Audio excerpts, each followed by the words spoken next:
broke down as they saw images of the debris and even a floating body on Indonesian media.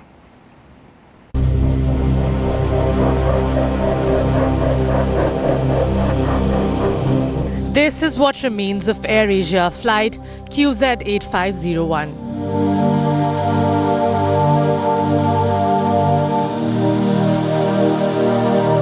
As search operations entered third day, Indonesian rescue teams spotted the debris in the Karimata Strait in the Java Sea.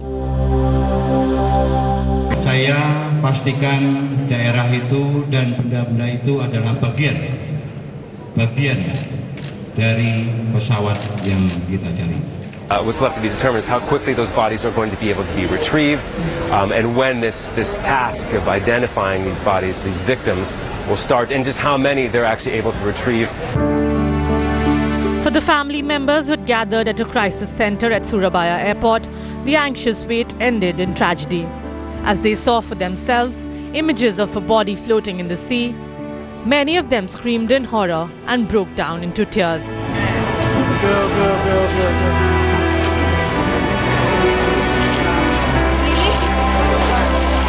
A middle-aged man collapsed and was rushed out on a stretcher. The Indonesian Navy has confirmed that more than 40 bodies have been recovered so far. Pesawat Hercules TNI AU menemukan objek yang menggambarkan bayangan di dalam laut seperti diduga bentuk pesawat. Kemudian searching dilakukan untuk meyakinkan semua temuan-temuan itu dan melihat benda mengapung yang diduga. The Airbus A320-200, carrying 162 people from Surabaya in Indonesia to Singapore, had disappeared on Sunday. AirAsia CEO Tony Fernandes said in a statement that he was devastated and that his priority was the victims' families. A statement from AirAsia said that further investigation of the debris is still underway. In the last 13 years we have run a very thorough operation, and we will continue to do that. Safety is paramount for us. The true tragedy of flight QZ8501 only begins now. As families mourn, investigators will need to painstakingly learn what happened to a flight that has made 2014 one of the most confounding in the history of air travel.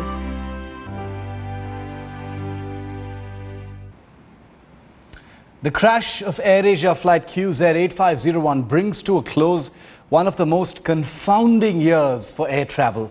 At 111 crashes of all kinds of aircraft this year, 2014 has actually been the safest in 80 years. But the tragedy of the latest accident and the continuing mystery over Malaysian Airlines flight MH370 makes it one of the most difficult to understand. It took an unacceptably long 48 hours to find the AirAsia flight, but the true taint on 2014 will be the baffling disappearance of flight MH370. Together, the accidents have dealt perhaps a harsher blow to the psyche of air travelers than any other accident in recent aviation history. The accidents may not have an impact on international travel, but there's no sidestepping a pervasive anxiety, a new fear among flyers. The bad news is a full solution to better tracking of aircraft isn't really around the corner. The better news is there is an imperative before all airlines. The Aircraft Tracking Task Force, created after the MH370 tragedy in March, has called on all operators to adopt higher tech solutions like streaming data from aircraft black boxes to control centers. In the medium term, airlines will need to monitor new tracking technologies as and when they actually become available. 2014 has badly slowed down a steadily improving global aviation safety record. But the truth is, flight safety has still come a very long way. With thousands of flights operating every single year from hundreds of cities across the globe, safety margins remain at an all-time high. Air travel is the safest mode of travel. The industry now awaits that next leap of technology, which hopefully won't be very far, and that can finally set anxieties at ease. Joining me live this evening is Sanat Kaul. He's the Indian representative at the International Civil Aviation Organization. Also with me, privileged to have Wing Commander retired M.K. Pant. He has been a fighter pilot and also flown civil airliners. Wing Commander Pant, I'd like to start with you. There are going to be many fears in the minds of passengers, who take flights every single year about what happened with MH370 and then what happened with the AirAsia flight. You've been a pilot. You know what it's like to be in aircraft. You know, one dimension to this story will be, about, how pilots handle aircraft. Can you tell us about how difficult it must have been in that situation? We have a situation where the AirAsia pilot had signaled asking for a separate flight path to, evade certain thunderclouds. You've been in situations like that, Wing Commander Pant. Tell our viewers just how difficult it is being in a cockpit faced with difficult decisions to make. Yeah, good evening, Shiv. And before I start, like you said, that civil aviation or aviation per se is one of the safest modes of transportation anywhere, and it will continue to be so because the technology involved in aviation especially is really up there, and it's only going to improve over the years. Yes. Having said that, like in this particular case, as the TV reports or from the newspaper reports, it is evident that the pilot was facing some kind of a weather en route. Yes. He wanted to change his route and or climb. Now, for some reason, either he couldn't do it, or while doing so, he got into the weather. Right. This could also be coupled, the aircraft being in weather, the handling as it is becomes difficult. Yes. This could also may be coupled with some kind of an emergency thereafter. Right. So these two, which only an investigation can bring up. Yes. But these could be the possible causes why this aircraft did not could not follow the route that it had asked for. Sanat Kaul, one of the things that, that will make a lot of people really anxious, and we spoke about this yesterday as well, is will 2015 bring new technologies, that send out a message that tracking aircraft is going to be much more robust. The ability to, find an aircraft once it goes down, if it has to make an emergency landing on water, or any such situation. It is things like that that's going to be very important and that air travelers will be looking for, Mr. Kaul. Well, it's been 70 years since ICAO was formed, International Civil Aviation was formed, and the amount of air travel which has increased is tremendous. The safety also has improved so much that it is now the safest mode of transport. Yes. However, 2014 incidents have been a major setback. Tracking of aircraft is still not perfect, and the technology, ICAO is still working on it. The technology has yet to come. We expect that once satellite-based navigation comes in, this might get enhanced, maybe become 100% tracking. So the hope is basically that the new technology which will come, which will have the instruments also in the aircraft, will be able to solve this problem. Absolutely, and there are companies... ICAO is working on it, and they have not come with the answers yet. Right, the answers are not there just yet. Hopefully, they will come in the medium term. We spoke to several, people in industries that are actually researching technologies, that may be the next step in making tracking aircraft a little safer. The bad news is those technologies aren't near. The good news is that millions of dollars, as Mr. Kaul will no doubt confirm, is being spent on actually arriving at those technologies, because at the end of the day, it has become an imperative after what happened with MH370. It's become an imperative in front of all operators and all airlines. Well, AirAsia, which operated the missing flight QZ8501, which was found today, is from Malaysia, a country which has seen a series of air tragedies in quick succession. But apart from Malaysia, there have been a spate of tragedies, making 2014 one of the worst years in aviation history. Not in terms of numbers, Wing Commander Pant, I want to bring you back in on this discussion because the thing that many people will be looking for right now, is reassurance. Most people don't have a choice, about using aircraft to travel. There's no other way to cover long distances in a short period of time. But there are these, several questions that people will have, especially at this time, when traveling becomes imperative, either on business or, or for vacations. Is there something that the industry itself can do, that pilots themselves, can do to send out a message that, anxiety may not be warranted? There will always be these freak accidents, but at the end of the day, air travel is still very safe. Yes, and I will very emphatically say yes, that it is a safe mode and it will continue to be a safe mode. The point that we need to consider is that the pilot, before he gets into the aircraft, yes, to operate that aircraft, he has to undergo so much of training. Years of training. Years and years of training, and almost all situations that he is likely to encounter, yes, are simulated. Yes. Thereafter is... Including running into rough weather of this kind. Including running into yes, rough weather. So all kinds of emergency situations that possibly can be foreseen, yes, a pilot is trained for.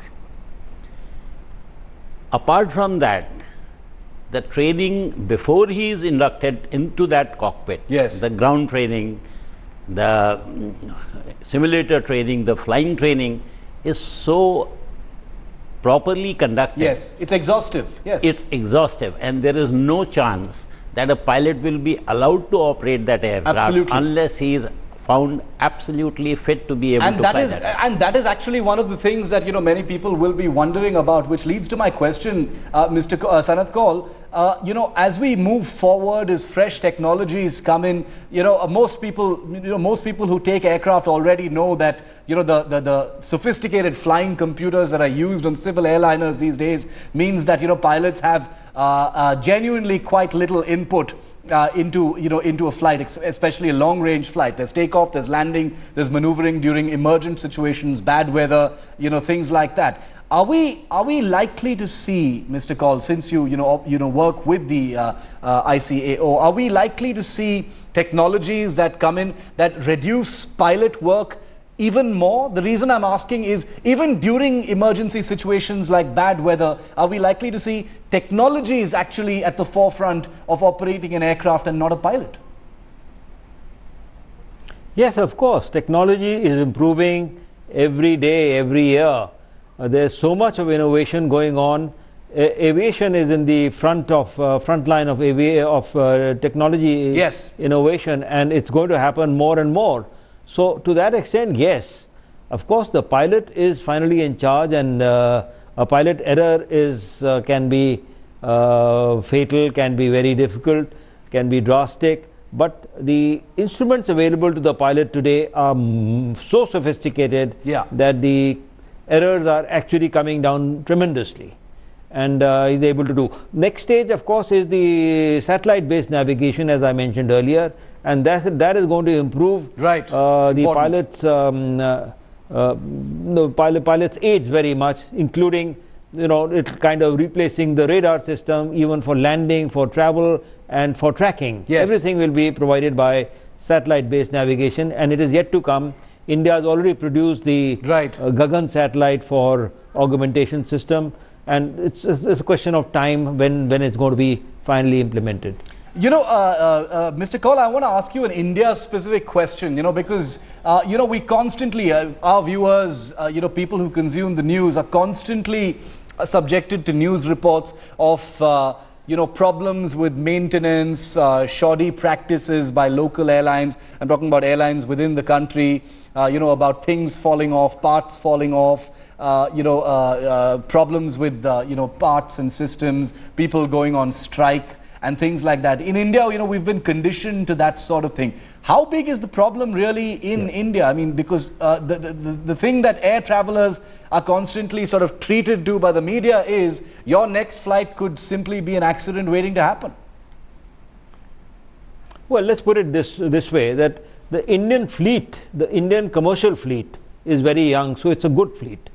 Yes. But it's the question of maintenance and it's the question of supervision by DGCA. Both are under a question mark.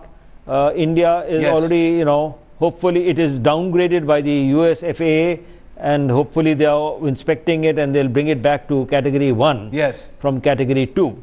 But the fact remains that yes, there is a need for continuous supervision by the DGCA, and there is also a need for proper maintenance even of new aircrafts. And to that extent, both these things, once they are improved, will make aviation much safer in India. But at present, the tremendous growth of aviation has led to this kind of a situation. Wing Commander Call, we're almost completely out of time here on this discussion, and already several very important points have come out to both you gentlemen. But Wing Commander Call, if I could end with you, you've flown combat aircraft and you've flown civil airliners, within the country. Vastly different kinds of aircraft. The reaction times are different. The entire paradigm of flying both kinds of aircraft are different. But pilots in both of those, both kinds of aircraft face very similar problems, very similar sorts of emergencies. In that context, can you tell us what you think about 2015? Do you believe in your heart that it will be a safer year? We will see more technologies, legacy technologies that actually come in and change the way that aviation happens to make it safer? Yes, definitely. In fact, all the data that is available on aviation accidents suggests, in fact, it is a fact that since 1990, somewhere around 1994, 95, the number of accidents have been coming down. Correct, yes. And I see no reason as to why, with the new technology, the number of accidents will come down even further. Yes. Now, like you said, this has been a freak air, and towards the end of the year, we have had these few accidents. Ukraine was really not because of any factors. It was a military action. Which is why we haven't mentioned that in that. So nobody can really do anything about it except that it was flying over the war zone. It was ground action. Absolutely. Ground action.